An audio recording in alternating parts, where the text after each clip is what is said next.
Hier, Samsung a tenu sa traditionnelle conférence Unpacked à San Francisco pour dévoiler sa nouvelle génération de téléphones, les nouveaux Galaxy S26. Et comme à notre habitude, on a eu le droit à 3 appareils, le Galaxy S26, le Galaxy S26 Plus et le Galaxy S26 Ultra. Bonjour à tous et bienvenue sur cette nouvelle vidéo, c'est Hugo et comme tu l'as compris, ici, on va parler des nouveaux Galaxy S26 Ultra.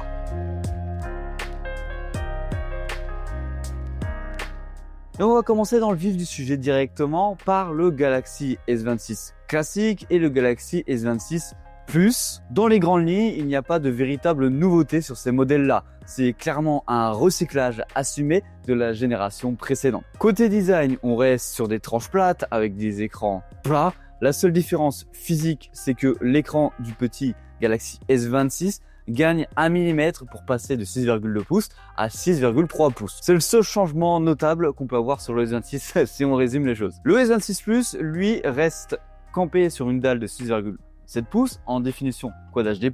Sous le capot, on a clairement quelque chose qui peut diviser surtout ou non. C'est que nous, en Europe, donc nous, en France, sur ces deux modèles-là, ils sont équipés de la puce maison Exynos de 1600. Cette puce, elle est gravée en 2 nanomètres qui promet donc de moins chauffer. Mais elle reste traditionnellement un cran en dessous des processeurs Snapdragon. Je dis bien traditionnellement, car là, on va pouvoir la tester et c'est la dernière puce phare de Samsung. Et quand on regardait les feeds techniques qu'on avait avant cette présentation, c'était ultra prometteur ce processeur. Niveau batterie, là, on a un léger mieux pour le modèle standard parce que le S26, lui, il passe de 4000 mAh à 4300 mAh. C'est un petit boost pas négligeable.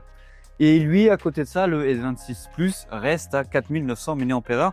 Mais là où Samsung, je trouve, déçoit cruellement, c'est sur la charge. Parce que là, le petit, il est cantonné encore à une charge de 25 watts pour donc le S26 et 45 watts pour le modèle Plus. Quand tu regardes les constructeurs chinois à côté comme Honor, Xiaomi, Huawei, bah eux, ça fait des années qu'ils ont des recharges rapides de 80 voire 100 watts. Côté photo, pas de grosse nouveauté. Ouais, on reste sur pratiquement la même chose que l'année dernière. On retrouve en gros la même config matérielle, donc un capteur principal de 50 mégapixels, un ultra grand angle de 12 mégapixels et un téléobjectif de 10 mégapixels pour le zoom optique x3.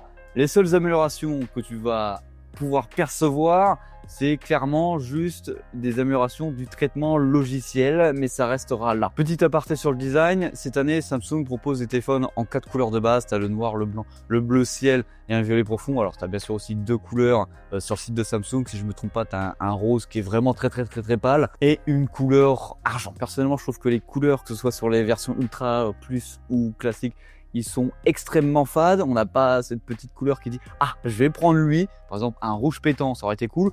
Ou un bleu bien pétant, ça aurait été vachement cool. Ou même une couleur rose, en vrai, ça aurait été cool. Personnellement, les deux couleurs comme ça que je trouve jolies, c'est le violet et le bleu clair. N'hésite pas à me dire en commentaire, toi, quelle couleur tu préfères et quelle couleur tu vas acheter. Avant de passer sur le Galaxy S26 Ultra, n'hésite pas à t'abonner et à liker parce qu'il y a plus de 90% qui regardent la chaîne, qui ne sont pas abonnés à la chaîne. Et pour 700 000 vues en moyenne par mois, ça fait quand même beaucoup de personnes qui ne sont pas abonnées. Bon, concrètement, le Galaxy S26 Ultra. Quand tu regardes comme ça, tu te dis, il n'y a pas d'énormément de changements majeurs. Mais Samsung a enfin compris que les angles droits pointus faisaient mal à la paume de la main et personnellement, je le trouve aussi. Mais ce problème se résout comme d'hab avec une coque. Ici, le S26 Ultra adopte des bords légèrement plus arrondi pour s'harmoniser avec le reste de la gamme. Tu regardes aussi dans les angles, c'est beaucoup plus rond qu'un S25 Ultra. Et il faut aussi noter que Samsung abandonne déjà le titane qui était la grande mode l'année dernière ou il y a quelques années avec Apple et Samsung qui fanfaronnaient en mode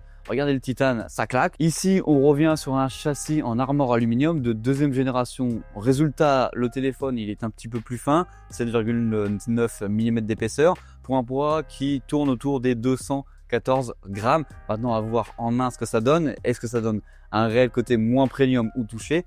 Ça reste à voir. À l'intérieur du Galaxy S26 Ultra, contrairement au petit modèle, ici, Samsung intègre le Snapdragon 8 Elite de Qualcomm dans une version surcadencée spécifiquement pour les Galaxy. En gros, si tu regardes les premiers benchmarks, en gros les tests de performance pour traduire ça, ils montrent que le téléphone est environ 18% plus performant que l'Exynos des petits Galaxy S26. Et pour refroidir tout ça, Samsung a dû agrandir sa chambre à vapeur à l'intérieur du châssis pour dissiper la chaleur sur de longues sections de jeu, d'où le côté aluminium sur les bords du produit. Là où Samsung est conservateur, ou en tout cas que ça montre un truc assez effrayant, je ne sais pas pourquoi, c'est sur la batterie. Il reste bloqué sur une batterie de 5000 mAh. C'est la même capacité de batterie, si je ne me trompe pas, depuis le S20 Ultra. La seule consolation qu'on peut avoir au niveau de la batterie, c'est que Samsung enfin adopte une charge un peu plus rapide de 60 watts qui, dans la théorie d'après Samsung, te permet de recharger le téléphone à 75% en 30 minutes. Alors bien sûr, pour l'autonomie, on peut dire oui, la batterie n'a pas augmenté. Maintenant, ça reste à voir parce que ce nouveau processeur-là, il est ultra bien optimisé pour économiser de l'énergie. Donc maintenant, reste à voir si on a une meilleure autonomie sur la version Ultra. Maintenant, si on regarde la photo, on n'a pas un changement majeur. C'est surtout un ajustement chirurgical plutôt qu'une révolution. On garde la même définition sur les capteurs, mais ce sont les objectifs qui changent clairement sur le produit. Parce que par exemple, tu regardes le capteur principal de 200 mégapixels qui s'ouvre désormais à f1.4, ça laisse entrer beaucoup plus de lumière naturelle, ce qui améliore drastiquement donc les photos de nuit et réduit le bruit numérique dans la théorie. Bien sûr, on le comparera toujours avec le S25 Ultra. Mais il y a surtout un point noir que je ne comprends pas là-dessus, c'est qu'on garde toujours le vieux capteur de 10 mégapixels pour le zoom optique x3. Le zoom optique x3, c'est le capteur que j'utilise le plus pour faire des photos en portrait et pour filmer des produits de près. Je ne sais pas pourquoi Samsung reste cantonné sur ce petit capteur là, sur les capteurs intermédiaires entre le zoom x5 et le capteur principal. D'ailleurs, petit détail technique, Samsung semble avoir définitivement retiré la connectivité Bluetooth de ses styles. Déjà, l'année dernière, on n'avait pas le Bluetooth. Et là, ça se confirme, on n'a toujours pas le Bluetooth. Et on se demande pourquoi Samsung n'a pas écouté les retours utilisateurs sur ce sujet-là, parce que personnellement, je kiffais avoir un stylet Bluetooth. Franchement, jusqu'ici, tu dois te dire, ouais, il n'y a pas de nouveauté majeure sur le S26 Ultra, mais il y en a bien eu. Je pense que c'est la nouveauté majeure que tout le monde te rabâche sur Internet, mais je vais quand même te la rappeler. C'est l'écran de confidentialité, le Privacy Display. En gros, pour la faire courte, t'as pas un écran plastique que tu colles sur ton téléphone. C'est directement intégré à ta dalle OLED de 6,9 pouces. Pour la faire courte, t'as des angles où les personnes à côté de toi ne verront pas ton écran ou certaines notifications ou certaines applications. C'est pratique pour ceux qui prennent le métro ou pour les personnes qui veulent cacher quelque chose. Donc notamment pour les gens qui habitent en ville par exemple. Alors après, l'autre grosse nouveauté sur les 26 Ultra ou sur les 26, c'est clairement au niveau logiciel parce que tu as Android 16 et la surcouche One UI 8.5. L'année dernière, on parlait d'IA générative. Cette année, le mot marketing de Samsung, c'est quoi? C'est clairement l'IA agentique. Et concrètement, ça veut dire quoi ce truc-là? Ça veut dire que l'intelligence artificielle de ton téléphone n'attend pas seulement que tu viennes lui poser une question, elle agit directement en arrière-plan, en autonomie. En gros, c'est un agent, c'est pas une IA générative. En gros, tu as une discussion avec ton pote sur ton téléphone, l'IA elle va pouvoir prévoir si oui ou non, par exemple, c'est l'exemple type que Samsung te donne, c'est pouvoir voir si tu as la possibilité d'aller au rendez-vous, de lire par exemple une application comme Uber Eats, pour venir préparer ta commande, etc.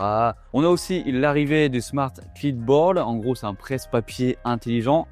Il va traduire, corriger et rechercher automatiquement les textes que tu as copiés sans changer d'application. Et pour ceux comme moi qui trouvent que Bixby ça sert à rien, bon je sais qu'il y en a quand même pas mal qui utilisent beaucoup Bixby sur la chaîne. Ici Samsung a remis au goût du jour en l'associant au moteur de recherche IA Perplexity, donc tu peux venir désormais lui demander oralement à ton téléphone des choses très complexes. C'est pour venir contrer, on va dire, le monopole de Gemini, même si Google est bien implémenté dans les produits Samsung. Pour finir sur cette vidéo, on va parler du prix. Les prix qu'on a en France, ils sont énormes. Pour le Galaxy S26 standard, on commence désormais à 1000 €, car Samsung a donc supprimé la version 128 Go de stockage qui sert clairement à rien, on est d'accord, pour venir imposer la version 256. Lui, le S26 Plus s'affiche à 1269 €. Quant au S26 Ultra, lui, on est toujours sur un prix de base affiché à 1469 € pour la version 256 Go de stockage. Alors après, si tu devais des versions un peu plus hautes, les prix s'envolent un petit peu plus, à peu près 140 € à 180 € supplémentaires pour venir frôler les 2000 balles pour la version 1 Tera. Alors bien sûr, t'inquiète pas, en ce moment, tu as des offres de précommande, tu as des remises, et si tu as un compte Samsung Plus, tu as déjà 10-15% si je me trompe pas, vu le nez comme ça. Par exemple, là, si je regarde le S26 Ultra, combien je peux le toucher, on est autour des 600 € à peu près. Alors concrètement, cette gamme S26, c'est ce qu'on appelle dans le jargon, en gros, c'est une mise à jour strictement itérative. Comme je te l'avais dit sur ma dernière vidéo en début de semaine, si tu possèdes déjà un S25 Ultra ou même un S24 Ultra, faire le changement vers le S26 Ultra ne sert strictement à rien. En revanche, si tu as un S23 Ultra ou un S22 Ultra, ou encore un modèle bien plus ancien ou même un milieu de gamme de chez Samsung, là, le saut technologique devient intéressant. En gros, même si tu as un S24 classique ou un S25 classique, passer sur les S26 Ultra, oui, là, ça vaut le coup. Donc voilà, on arrive sur la fin de cette vidéo. C'était Hugo sur Gigatop. N'hésite pas à t'abonner et à liker parce qu'on va avoir énormément de tests sur le S26 Ultra, sur les S26. On va aussi avoir énormément de tutos comme d'habitude, des astuces sur le téléphone, les meilleures applications et des astuces tout au long de l'année. Allez, c'était Hugo sur Gigatop. Allez, bisous!